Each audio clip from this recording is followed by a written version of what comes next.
বিএনপির সামনে এখন কোনো ইস্যু নেই, গণ অভ্যুত্থান থেকে লিফলেটে পতন, বললেন ওবায়দুল কাদের।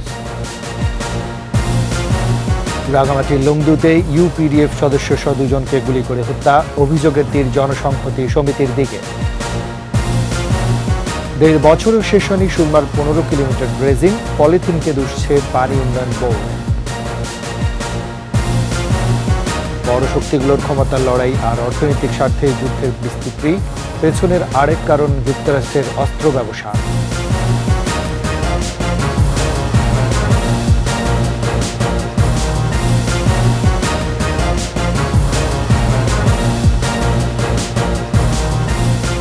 শুনছিলেন ফার্স্ট সিকিউরিটি ইসলামী ব্যাংক পিএলসি সংবাদ শিরোনাম। আমন্ত্রণ দুপুর 2:21 সংবাদের সাথে আছি আমি রাজীব জামান।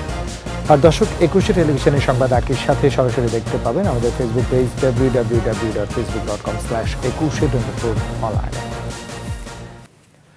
আওয়ামী লীগের সাধারণ সম্পাদক ওবায়দুল কাদের বলেছেন, বিএনপির সামনে এখন কোনো ইস্যু নেই, তারা এখন গণ অভ্যুত্থান থেকে লিফলেট বিতরণে নেমে এসেছে। ধানমন্ডিতে আওয়ামী লীগ সভাপতির রাজনৈতিক কার্যালয়ের সংবাদ সম্মেলনে তিনি বলেন, বাংলাদেশের গণতন্ত্র এখন অন্য অনেক দেশের তুলনায় ভালো আছে, সংসদ কার্যকর আছে, বিএনপির অবাধে সরকার বিরোধী কথাবার্তা বলছে বলেও জানান তিনি। বিশ্ব অর্থনীতি যুদ্ধের কারণে নাজুক অবস্থা আছে বলেও মন্তব্য করেন তিনি। সব তথ্য ওয়েবসাইটে থাকে, সে কারণে অন্য দেশের কেন্দ্রীয় ব্যয়কে সাংবাদিকরা প্রবেশ করে না বলেও জানান তিনি।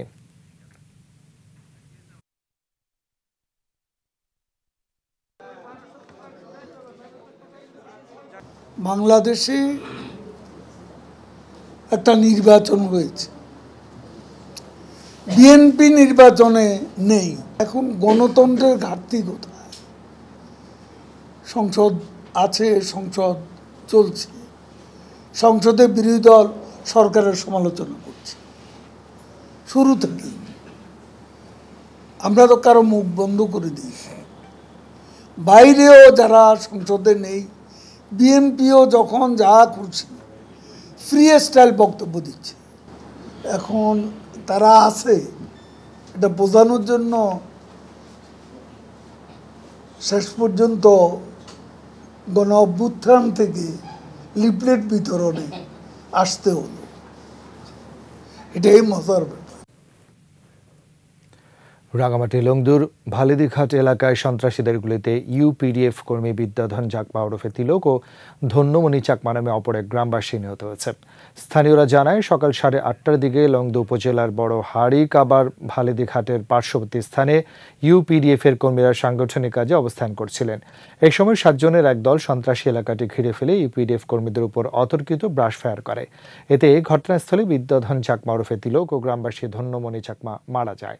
এই ঘটনায় ইউপিডিএফ এর জেলা সংগঠক সচল চাকমা এক বিবৃতিতে ঘটনার তীব্র নিন্দা ও প্রতিবাদ জানিয়ে ঘটনার জন্য পার্বত্য চট্টগ্রাম জনসংহতি জেএসএস সন্তুল আর্মা গ্রুপকে দায়ী করেছে। তবে জেএসএস এর কোনো বক্তব্য পাওয়া যায়নি। খবর পেয়ে ঘটনাস্থলে যায় পুলিশ ফোর্স। সুরমা নদীর নগর অংশের 15 কিলোমিটার ড্রেজিং 1.5 বছরও শেষ না হয় ক্ষুব্ধ সিলেটবাসী। তাদের অভিযোগ, দুর্নীতির করতেই প্রকল্পের কাজ বর্ষা মৌসুম পর্যন্ত টেনে আনা হয়েছে। তবে পানি উন্নয়ন বোর্ডের কর্মকর্তাদের দাবি, নদীতে পলিথিন জমে থাকায় কাজের এই ধীরগতি। এদিকে বাকি থাকা 7.5 কিলোমিটার নদী খনন নিজেরাই শেষ করতে মন্ত্রণালয়ে চিঠি দিয়েছে সিটি কর্পোরেশন। সিলেট বিভাগীয় প্রতিনিধি ওয়েস্ট কোস্ট রিপোর্ট জানাচ্ছেন রত্না জামান। 2022 সালের ভয়াবহ বন্যায় ডুবে যায় সিলেট নগরের অর্ধেক এলাকা।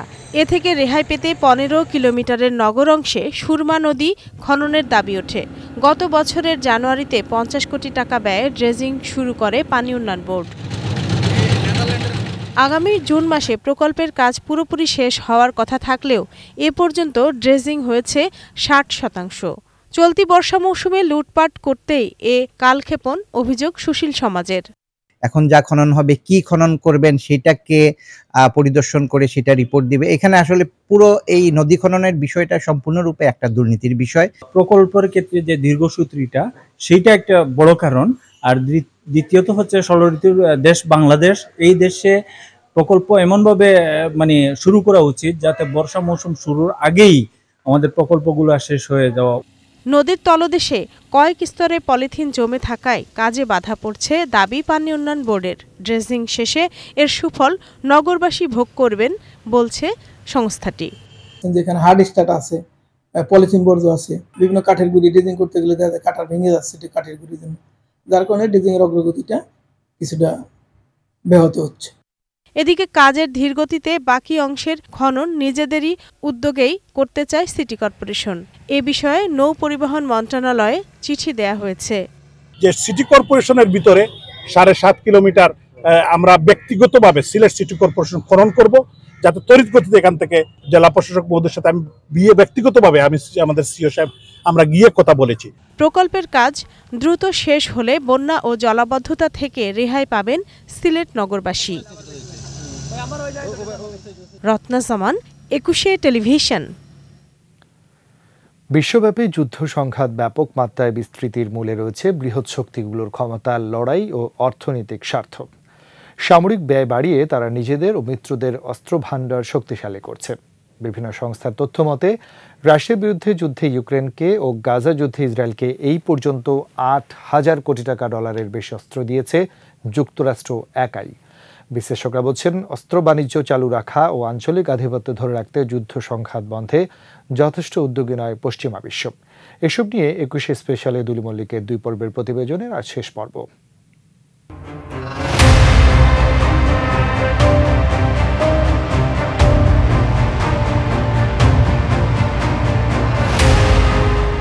ইউক্রেনের রুশ অভিযান, মধ্যপ্রাচ্যে ইসরায়েল হামাস যুদ্ধ, কোরীয় উপদ্বীপ, দক্ষিণ চীন সাগর ও ইন্দো প্যাসিফিক অঞ্চলে ভূরাজনৈতিক উত্তেজনা বৃদ্ধি, সব মিলে অস্থিতিশীলতা বাড়ছে পুরো বিশ্বে। আধিপত্য ধরে রাখার লড়াইয়ে মার্কিন নেতৃত্বাধীন পশ্চিমা জোটের প্রতিদ্বন্দ্বী রাশিয়া, চীন ও ইরান প্রত্যেকেই বাড়াচ্ছে নিজ নিজ সামরিক শক্তি ও অস্ত্রের মজুদ।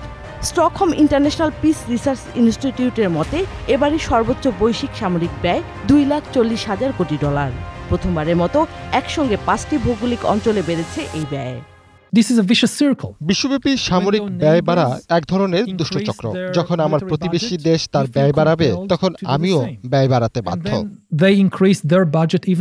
শীর্ষ 5 দেশের তালিকায় সবার উপরে যুক্তরাষ্ট্র, এরপর চীন, রাশিয়া, ভারত ও সৌদি আরব। বাইডেন প্রশাসন 2023 সালে সামরিক খাতে $91,600 কোটি খরচের ঘোষণা দেয়।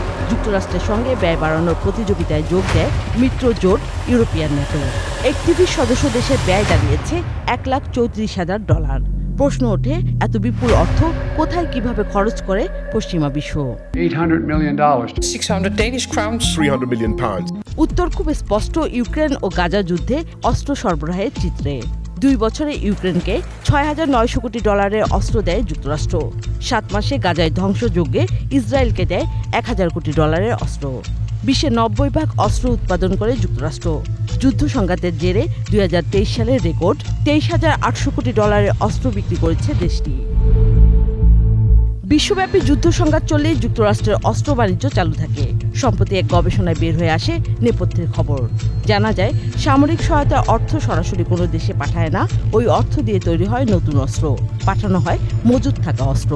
90% অর্থই আবার ফিরে পায় যুক্তরাষ্ট্র। নিউ ইয়র্ক টাইমসের সাবেক মধ্যপ্রাচ্য ব্যুরো প্রধান ক্রিস হ্যাজিজের মতে, কেবলমাত্র যুক্তরাষ্ট্র অস্ত্র সরবরাহ বন্ধ করলেই পুরো বিশ্বে থেমে যাবে যুদ্ধ সংঘাত। যুক্তরাষ্ট্র অস্ত্র না দিলে যুদ্ধ চলতো না। ট্যাঙ্ক, আর্টিলারি, শেল সহ হাজার হাজার অস্ত্র দিচ্ছে, যার পুরোটাই তৈরি হয় যুক্তরাষ্ট্রে। তবে কেউ কেউ মনে করেন, যুদ্ধ সংঘাতের পেছনে আঞ্চলিক আধিপত্যকে কেন্দ্র করে বিভিন্ন দেশের স্বার্থ জড়িত। রাশিয়াকে দমাতে সুইডেন ও ফিনল্যান্ডের ন্যাটোতে যোগদান, কিংবা চীনের বিপরীতে ইন্দো প্যাসিফিকে জাপানকে শক্তিশালী করা, এমনই প্রচেষ্টার অংশ। বিশ্বের বৃহৎ শক্তিগুলোর এই ক্ষমতার লড়াইয়ের মূল্য বরাবরই নিম্ন ও মধ্য আয়ের দেশগুলোকে দিতে হয়। তাই যুদ্ধ বন্ধে তাদের জোরালো দাবির পক্ষে বাড়ছে সমর্থন। দুলি মল্লিক, 21 টেলিভিশন। বিরতি নিচ্ছি, যখন ফিরছি তখন অন্যান্য খবরের সঙ্গে আরো থাকবে। সাতক্ষীরার কালার সড়কে উল্টে গেল ধান বোঝাই ট্রাক, 2 শ্রমিক নিহত।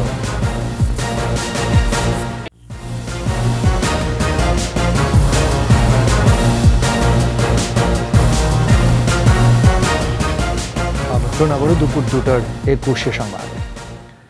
দোষারোপের রাজনীতি না করে সবাই মিলে একসাথে কাজ করতে পারলে এবারে ডেঙ্গু মোকাবেলা করা সম্ভব বলে জানিয়েছে ঢাকা দক্ষিণ সিটি সাবেক মেয়র সাইদ খোকন।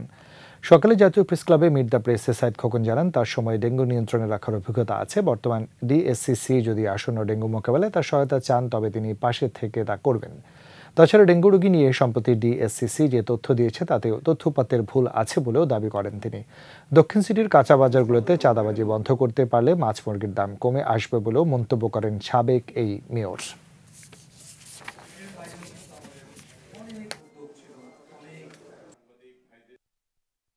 চাপিয়ে নিজের ব্যর্থতাকে ঢাকার চেষ্টা না করে আসুন আমরা এই ধরনের আচরণ না করে সামনে যে একটা ভয়ঙ্কর পরিস্থিতি হতে চলেছে সেই পরিস্থিতিটাকে মোকাবেলার জন্যে আমরা সর্বস্তরের নাগরিক, কর্তৃপক্ষ এবং আমাদের যারা অভিজ্ঞতা রয়েছে এই বিষয়গুলোকে আমরা সবাই মিলে আগামী দিনের পরিস্থিতিটাকে আমরা মোকাবেলা করি, আমরা একে অপরকে দোষারোপ না করি।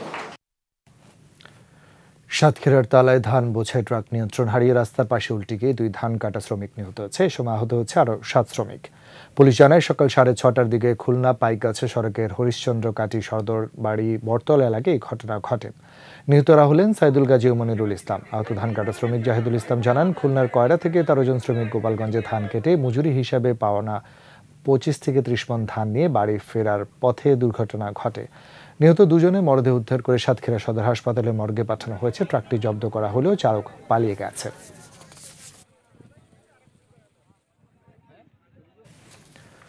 টাঙ্গাইলের কালীহাতিতে ধান কাটতে গিয়ে বজ্রপাতে 2 ধান কাটা শ্রমিকের মৃত্যু হয়েছে। 8টার দিকে উপজেলা বীর বাসিন্দা ইউনিয়নের নোয়াবাড়ি গ্রামে এই ঘটনা ঘটে। নিহতরা হলেন আফজাল হোসেন এবং মোহাম্মদ আমির হোসেন।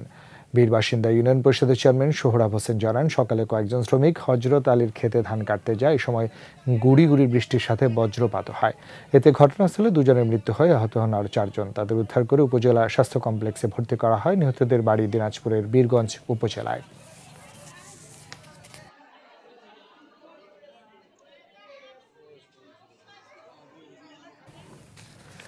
মালচিং পদ্ধতিতে জৈব বালাইনাশক ব্যবহার করে সবজি চাষে দারুণ সফল মেহেরপুর পৌর এলাকা কালাচাঁদপুরের এক তরুণ, আর তাকে অনুসরণ করছেন স্থানীয় অনেকেই। মালচিং পদ্ধতিতে উৎপাদন হওয়া শাকসবজি মানবদেহের জন্য অনেকটাই নিরাপদ। উৎপাদন খরচ তুলনামূলক কম হওয়ায় চাষিরও মুনাফা পান বেশি।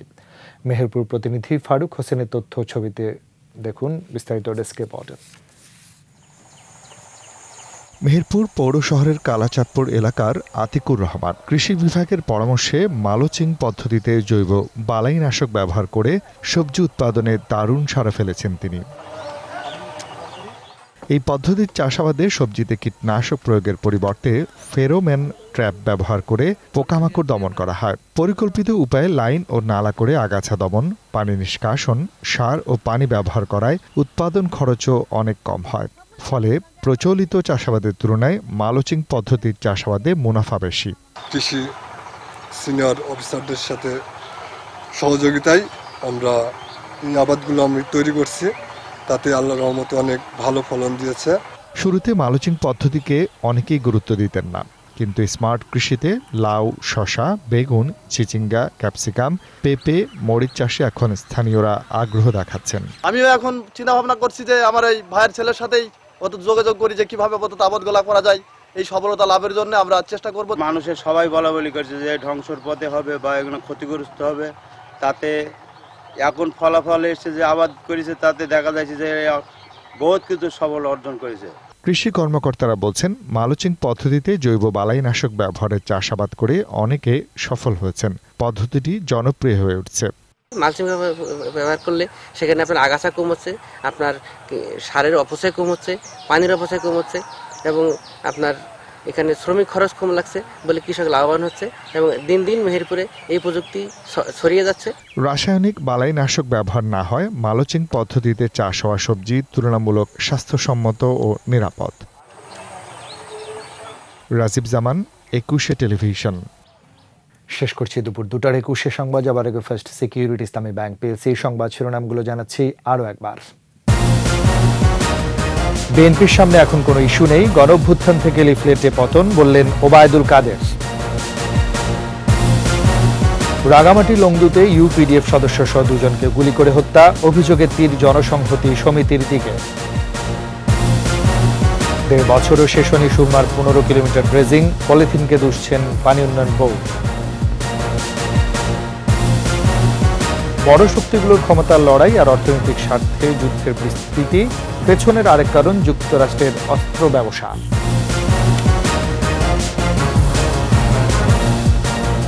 সবশেষ খবর জানতে ডায়াল করুন 202 নম্বর আর ভিজিট করুন ekushe.tv.com ওয়েবসাইটে। ছাড়া ফেসবুকে ভিজিট করতে পারেন facebook.com/ekushe24 অনলাইনে। এতক্ষণ সাথে থাকার জন্য ধন্যবাদ।